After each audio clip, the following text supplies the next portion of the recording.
விடாமுயற்சி மகிழ் திருமேனி இயக்கத்தில் நம்ம தல அஜித் நடிப்பில் வெளியான இந்த படம் இப்போ வந்து பார்த்திங்கன்னா முதல் 2 ஷோக்கள் கலவையான விமர்சனங்கள், அதுக்கப்புறம் நெகட்டிவ் விமர்சனங்கள் வந்து இந்த படம் வந்து ஒரு மிகப்பெரிய தோல்வி படமாக ஆக போகுது அப்படின்னு தான் திரையுலகத்தை சேர்ந்த மிக முக்கியமான பிரபலங்கள் எல்லாருமே சொல்கிறாங்க.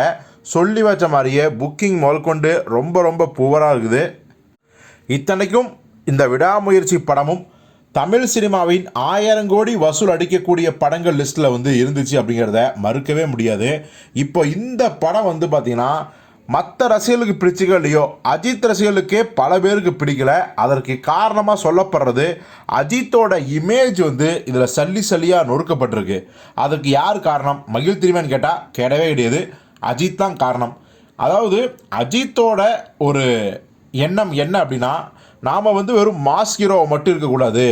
இப்போ வந்து ஒரு நல்ல கதாபாத்திரம், குறிப்பாக வந்து இந்த கதைக்கு தேவையான விஷயம், இந்த சமூகத்துக்கு தேவையான ஒரு விஷயத்தை கதையில் வைக்கணும் அப்படின்னு தான் இந்த அன்புனா என்ன, மனைவி மீதான காதல் எப்படி இருக்கணும் அப்படிங்கிற மாதிரியான ஒரு கதைக்கருவை வந்து அஜித் சஜஸ்ட் பண்ணி அந்த படம் தான் பிரேக் டவுன்லேருந்து கொஞ்சம் வடிவமைச்சு விடாமுயற்சியாக உருவாகியிருக்கு. ஏன்னா அஜித் அவர்களுக்கு எப்பவுமே ஒரு நல்ல படம் நடிக்கணும், நல்ல படம் கொடுக்கணும் அப்படிங்கிற ஆசை இருந்துகிட்டே இருக்குது.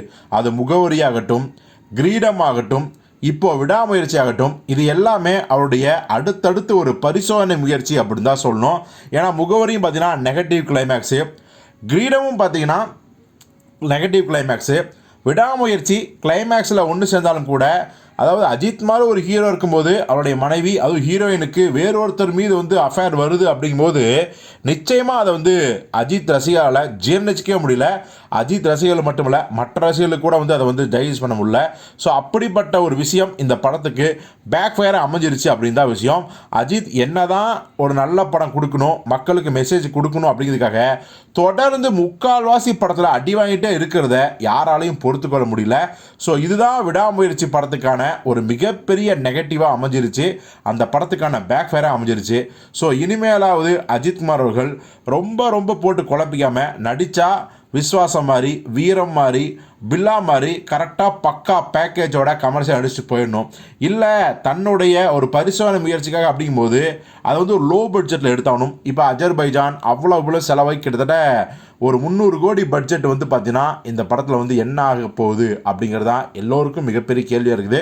ஸோ அஜித்தோட ஒரு நல்ல எண்ணம் இந்த படத்தில் மிஸ் ஆகிடுச்சு அப்படிங்கிறதா உண்மை.